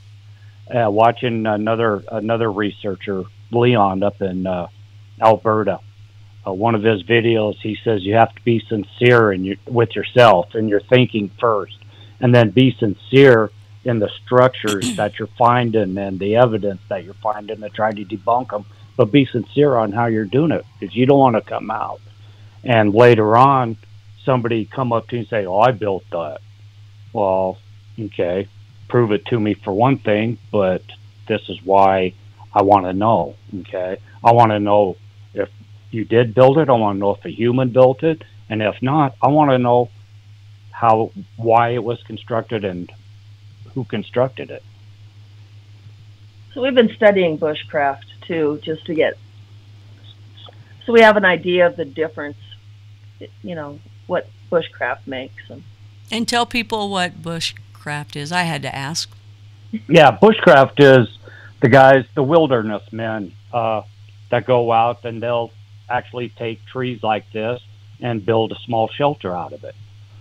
One thing with them is almost every piece that they put into their structure, like wigwams and teepees, is all cut. They always got their bow knives with them, or bow saws. They'll cut it. They've always got rope. There's always lashing in it, which we have heard, and we've actually seen some stuff lashed, but that's why we kind of dismissed it as being Sasquatch for one thing. But bushcrafters will always use lashing. They'll always use most of the time use a saw, and there's more uniformity to their structures. It's more a habitation type structure that'll actually protect you from elements, and they'll tuck like live branches and they'll cover them with moss and other things to keep wind out. I just think that's a beautiful arch. Isn't it? I mean, is that where people debunk it and say it's the snow load?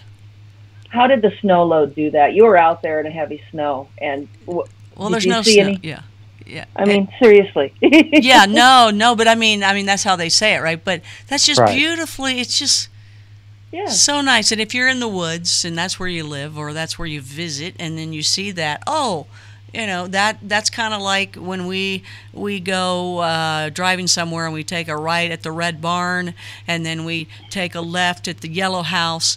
You know, they have their own markers there of, and they're just gorgeous. There really is a beautiful art to all this, and there's so much in this picture alone that somebody that didn't have any clue about this would not see these things that I'm showing you even right now. There's if we were at a different position in this actual picture, we'd see a whole lot more, even though you can see X's in there, several of them, and different textures. And over on the other side of the tree, you're going to see a asterisk or star, right? You call a star, right? Correct. I mean, look at that. So cool. Just keeps on going. Mm-hmm. No, over in the live chat, Cryptid just asked, have you guys ever heard of whistles when you're out investigating? Yes, we have. Quite a few. Sometimes it's right, like I said, when we park the car and start down the trail, we'll hear a knock, and then as we get a little bit farther, we'll hear either a whoop or a whistle. We've had one, we call it a glorious event. It was. You hear that evil cackle, everybody? Yeah. Come on. Yeah. Now you tell me if you agree in the live chat. we were way high on that hill where the cathedral teepee is. I mean, way high. And we were coming down, and all of a sudden we heard some whistles down below and a grunt. And we both stopped and looked at each other and stuff. And I told her, I said, that's coming from the teepee area.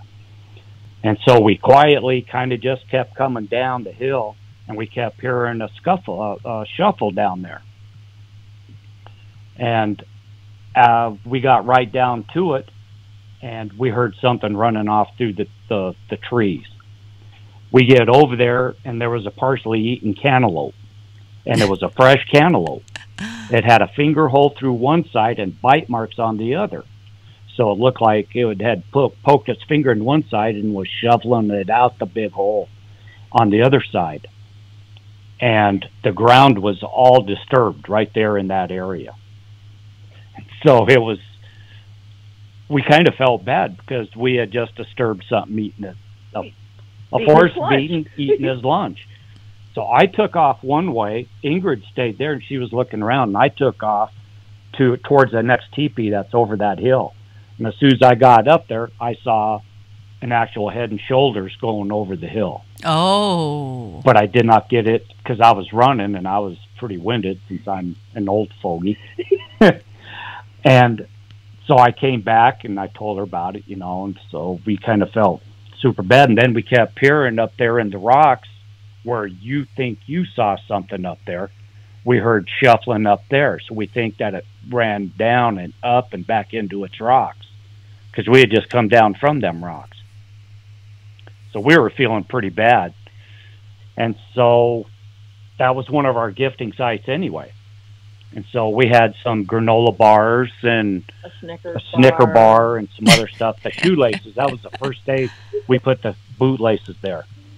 And so we took the granola bars out of the wrappers and we laid them on the rock there. And the shoelaces, we had them in a nice little configuration.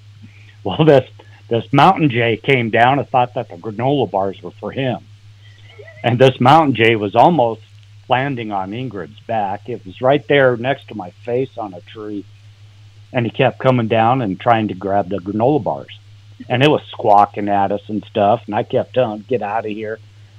And I told Ingrid, I said, well, I'm not going to let that damn bird eat our gifts. So we had the Tupperware bowl, and I put the stuff in the Tupperware bowl, covered it up, and left it there. And that bird just started squawking at us really loud. And so we apologized for interrupting the lunch and started down the trail. And we were, 100 feet down the trail. And all of a sudden, we got 3 whistles in a row that were ear-shattering. It wasn't the bird, because at the same time that the whistles were going on, you could still hear the bird squawking. And all of a sudden, it was like a peace came over us. And, I mean, they were the loudest whistles I've ever heard. And everything just went calm. Even the bird, after the whistles, the bird quit squawking. That's always weird when it's that quiet. Yeah. And it was just like a thank you. Yeah. I mean, that was a... And then after we got down into the meadow area, we come out of the tree line and started down the trail to the road. Up where we went in, we heard Sasquatch jargon, like they were up there talking. And we heard it. And unfortunately, we didn't have the camera on again. All this stuff happens when we don't have the camera on. But you could definitely hear the voices coming through the trees.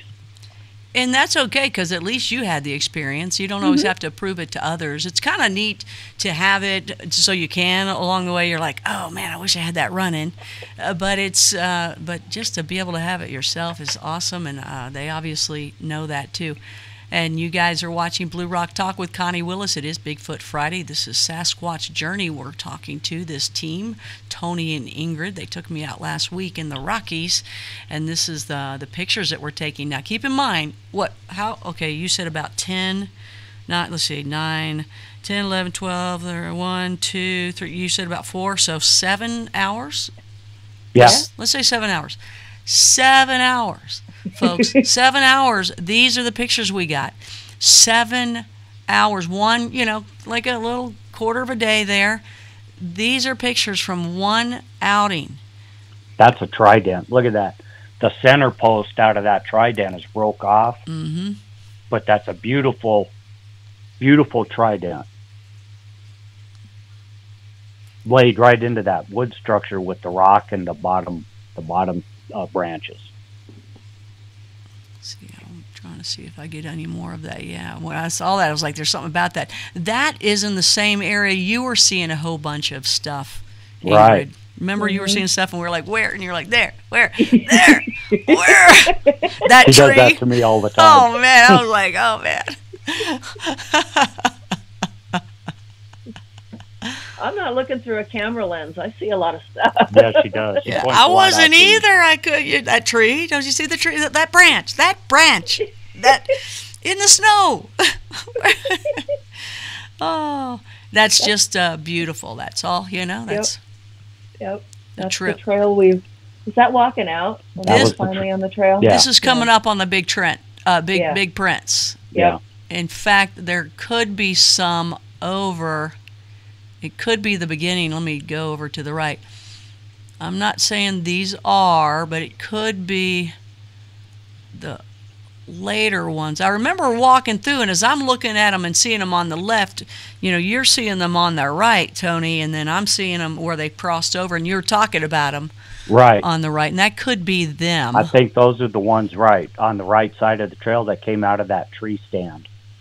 And remember, it was 3, and one was further up, so that could be that one way up there. Correct. Yeah, that could be. That could be it. I missed that because they crossed that trail that we were on. Because you saw them off to the right, and then I was over here. Look on the left, and she's all cackling again because I was kayaking. See, it was that has to be my favorite part. Let's see. We'll have to get that clip at one point. Well, you all have it on yours. So. Yep, it's on there. All the links are down below, everybody, of the adventures. And is this the correct? Oh, well, this is interesting stuff in here. There's an asterisk. Yep. There's just a lot going on there. That's on the way out. Yeah. This is? Okay. Look, I mean, you guys, it doesn't end. I just put at one point, and it was early on. It was within the hour. I said, I'm just putting this up. They're just everywhere. Yeah, that's a cool one. Look at that. It's got that star right over that big rock right there on the bottom, and then the rock was kind of fenced off, corralled in. Now, see, folks, trees just don't fall like that. I mean, if they do, what do I know? What do I know? I don't think they do. Okay, Anita, I believe they know your intentions and that the two of you have good hearts. And the one, Cryptid was talking about, the one they heard sounded like it was a sonar effect. And a lot of people, and I got to wonder this, and I mentioned it to you guys as well.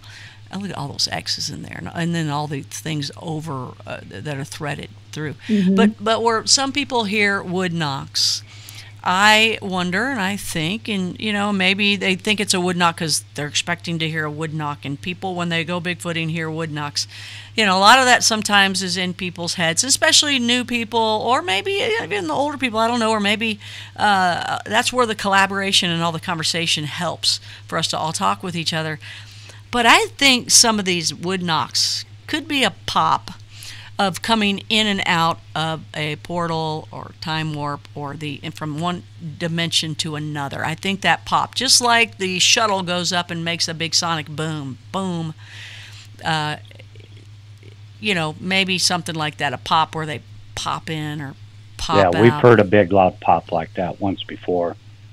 It was loud. It shook the whole forest. Well, see, that's interesting. When you say that to me, that might be dimensional. That is something, like the sonic boom, boom. You feel it, you hear it. I've seen a lot of space shuttles go up when I was in Florida, and you felt it. You heard it, and it was,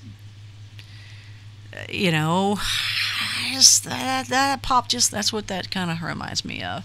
So again, in the tree lines, the meadows right there, which I've never been around meadows, and I always heard about meadows. Once upon a time, in a meadow far, far away. That's a meadow, just a field. That's a mountain meadow. Yeah. I'm like, you all say meadow. I'm like, what's the meadow? That flat field right there, you idiot. Hey, I'm not from this part of the world. That's a field to us. We call that let's go play softball, baseball, kickball, or something else over there. You can't do that in that because of the tall grass and stuff that grows. It's a meadow. Yeah, in the summer that grass is probably 2 feet tall. It's a meadow. It should be an evil. And then above that, it's just beautiful. That is Bigfoot country, folks. That is Bigfoot country right there. The Rockies are beautiful. These are, yeah, the foothills, correct? You're in the foothills, yes. Where we were at, that's the foothills to those big snow-capped peaks. About how high are these foothills? The ones that were right where we were at, the top of that one is probably about 11,000 feet. We've actually been up to just over 10.5. Mm-hmm. We've almost made it to the top. We'll get there. And there's a lot of stuff in those trees. Yes. And it's just so beautiful. It's just gorgeous. Now, is that that fencing, is that somebody's property, or is that what the... That's county road. Oh, county road. Yeah. It's supposed to be a snow fence. What's a snow fence? It helps. It's supposed to block the snow from blowing across the road. Really? Yeah. Yeah. It's just really. Yeah, it's a lot of room in between those logs for the wind to blow through. Yeah, it's just the way that it's designed at a slope. It kind of deters the wind. The wind will blow over it with the snow, and it takes it up, and it's supposed to blow it over to the other side of the road. That's us leaving, and that is actually some pretty deep snow right there, folks. Yes, it is. Yeah, we didn't think it was going to be that deep. Yeah. I think this is a beautiful shot. It shows looking at it right from the start, looking up. There you go. Is that not squatchy? Is that not full of structures? Look at that. Yeah. How many structures do you see? You know? And without the snow there's ground structures are incredible in that area. Look at this, really cool. That was the first one I saw, I think, right there was that limb, that branch right there cut like that. And where the other end of that tree is pretty fantastic, too. Of the one that's broken? Yeah, that break off. Yeah, because that's the one that goes up and it's propped up into that live tree. You can see it in that one.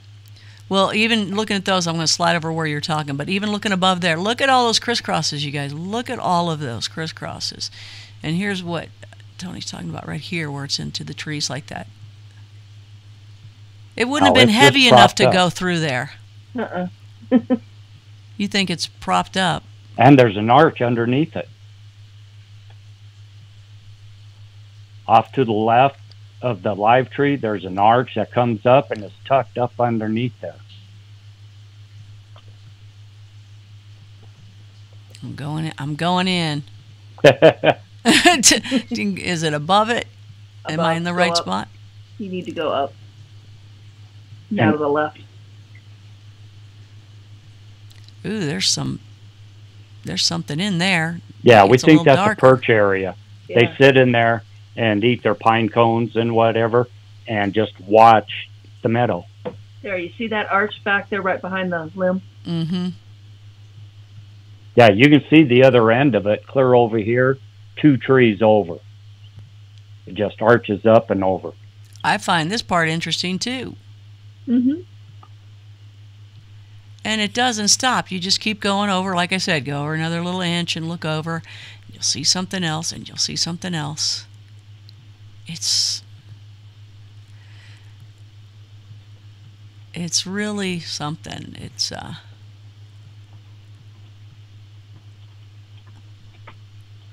and then look, you see a face over there. Yeah. We're not looking for faces in trees. It is very squatchy. It is a neat area. Those trees are really cool. I don't know what those are with all the little curly branches. Those are neat. Is that just pine tree that's just... Yeah. Most of those are lodgepole pines in there. And, you know, there's some that are very close to the ground, and they have just a little tiny marking, but they're just as significant. Yeah. Mm-hmm.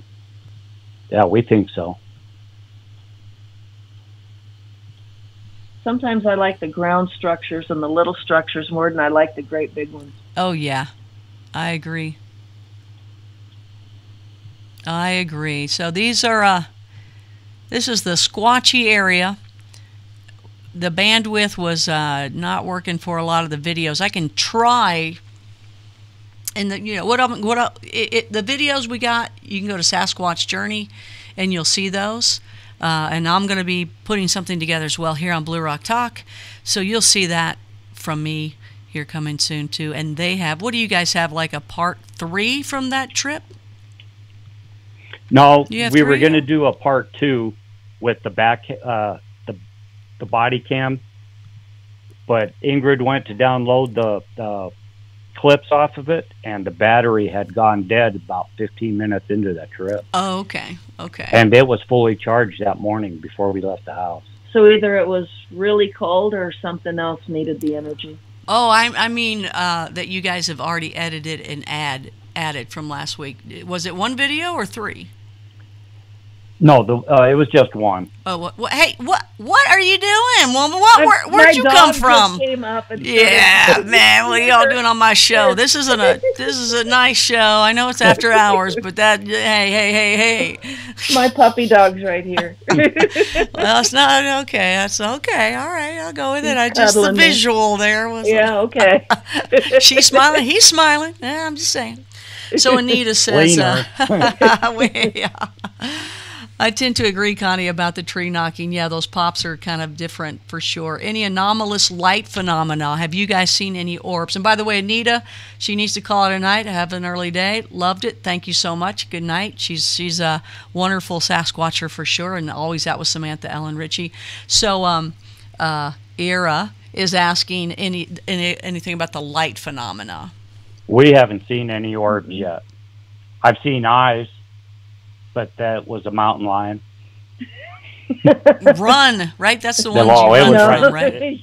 Yeah, it was. I was camping with my son. We were at a fishing tournament a couple years ago, and we got up that morning to check in, and he walked out of the camper to go have his vape, I guess. And he was sitting on the picnic table, and he come walking back in. He says, "Something's out there."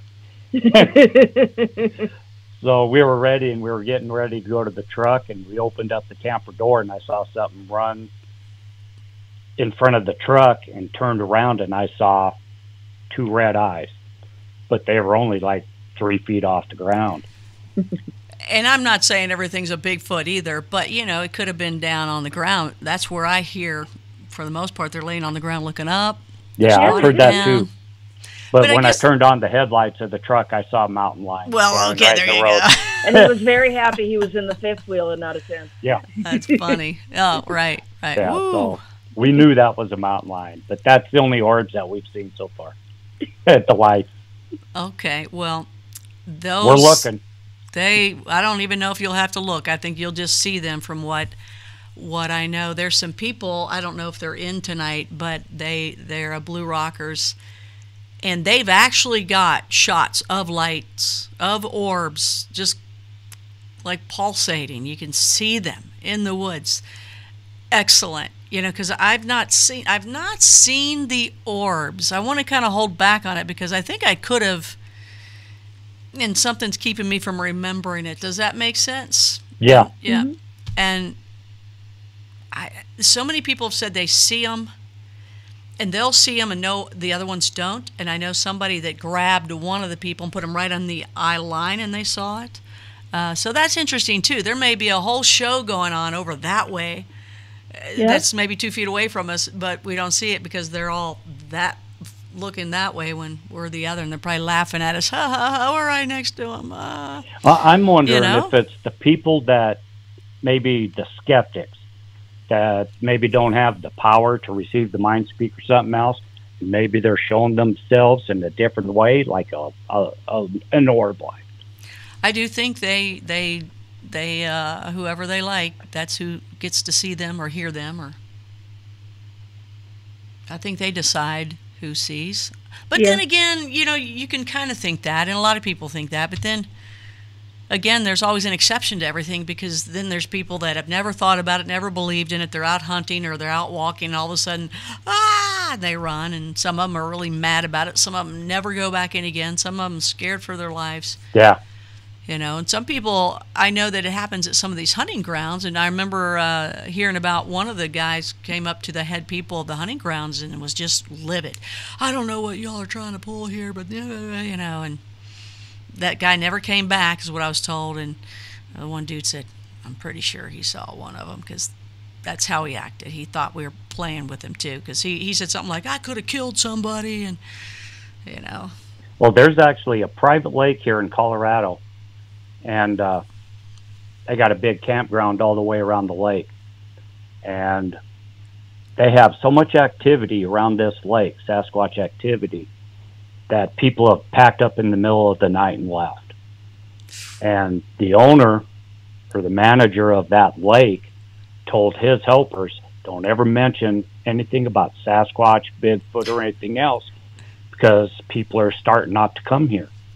And a lot of people have left there and won't go back because of that activity. Well, you'll have just as many go.